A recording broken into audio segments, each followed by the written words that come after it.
Hey, future CPAs, welcome. Today, we're diving into what's probably one of the hottest topics for the board exams right now, the one-person corporation. We're going to build the ultimate study guide for you right here. So, picture this. You've got the big idea, you've got the drive, but it's just you. Before 2019, your options here in the Philippines were, well, a bit of a trade-off. On one hand, you had the sole proprietorship, super simple, total control, but, and this is a big but, unlimited liability. That meant your personal car, your savings, everything was on the line. On the other hand, you could get that sweet, limited liability with a corporation, but you had to find at least 4 other people just to get started. Talk about a dilemma. But then, this new law came along and it completely changed the game. It introduced this amazing, revolutionary structure that created the perfect middle ground. Okay, let's really get into this. So, here's our game plan. We'll start with the OPC revolution, then jump into who's in and who's out. We'll break down the power structure, look at its safety nets, touch on other special corporations, and then we'll wrap it all up with a rapid-fire recap to really lock this in for your exam. All right, first up, what exactly is a one-person corporation, and why should you, as a future CPA, really care about it? Okay, so that phrase right there, separate legal personality, that's the whole ballgame. That's the foundation of everything we're about to talk about. It means the law sees your company as its own person, totally separate from you, the owner. And that one little concept, it leads to some massive, game-changing advantages. And here they are. This just shows you how brilliant the OPC is. You get the limited liability of a huge corporation, shielding your personal assets from business debts, but you also get the complete, total control of a sole proprietorship. Plus, it can exist forever, and you can start with basically zero capital. It's truly the best of both worlds. Okay, let's switch gears and talk eligibility. Now listen up, because this is a huge area for exam questions. So let's be super clear on who can form an OPC and who is absolutely banned from doing it. The law is really specific here. It opens the door for 3 kinds of single stockholders. You've got a natural person, that's you or me, a trust, which is managed by a trustee, or an estate, which is represented by an executor or administrator. Simple enough, right? And here it is, the exam favorite exclusion list. Here's a quick rule of thumb to remember this.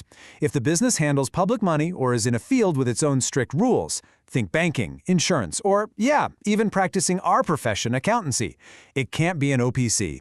The law wants to keep these separate for public protection. So, how does a company of one actually work?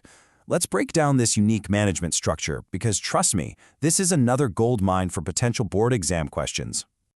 Every OPC has to have this trio of officers, a president, a treasurer, and a secretary, and you've got to appoint them within 15 days of incorporating.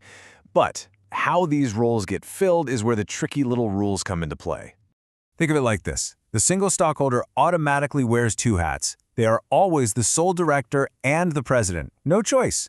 They can choose to wear a 3rd hat as the treasurer, but the one hat they can never, ever wear is that of the corporate secretary.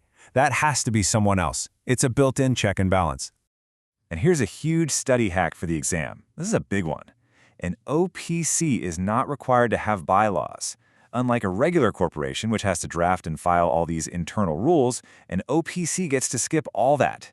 It just makes managing the whole thing so much simpler. Now you might be thinking, that's a lot of power for one person. And you're right.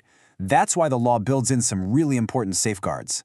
Let's look at the 2 most important ones that you absolutely need to know. First up is the mandatory nominee system.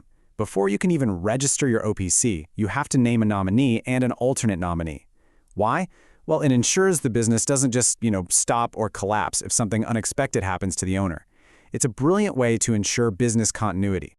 Next up is the surety bond. Now remember we said the stockholder can also be the treasurer? Well, if they decide to do that, they have to post this bond. Think of it as an insurance policy for the company's money. It's there to protect creditors and the business itself from any funny business. And as you can see, the amount you need depends directly on your authorized capital stock. Okay, this right here is probably the most critical warning for any OPC owner, and a really high-level concept for your exam. That limited liability, it's not automatic. It's a privilege you have to prove. If you treat the company's bank account like your own personal piggy bank and don't keep things separate, a court can do something called piercing the corporate veil, and poof, You're suddenly personally on the hook for all the company's debts. Now, just to give you some extra context for the exam, it's super helpful to see how the OPC stacks up against other special corporations. For example, let's take a quick look at religious corporations, which have their own unique structures you should know about. So on this slide, you see two main types. The corporation's soul is actually kind of similar to an OPC. It's one person, a chief religious leader, who acts as the corporation to manage assets. The religious society, on the other hand, is run by a board of trustees.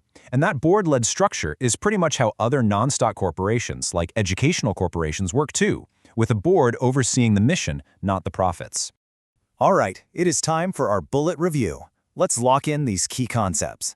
Seriously, if you're going to remember anything, remember this stuff. This is your OPC cheat sheet. Core concept number 1. The OPC and the owner are not the same thing in the eyes of the law. They are separate legal entities. This is the absolute bedrock of limited liability. Core concept number 2. Those two roles, director and president, they're fused together. They automatically belong to the single stockholder, and you can't give them to anyone else, period. Core concept number 3. This is non-negotiable. The single stockholder absolutely cannot be the corporate secretary. That job of keeping the record straight has to be done by a separate person for checks and balances. And finally, let's lock in these 4 practical must-knows. First, the name must end with OPC. Second, that whole succession plan with a nominee and alternate, it's mandatory.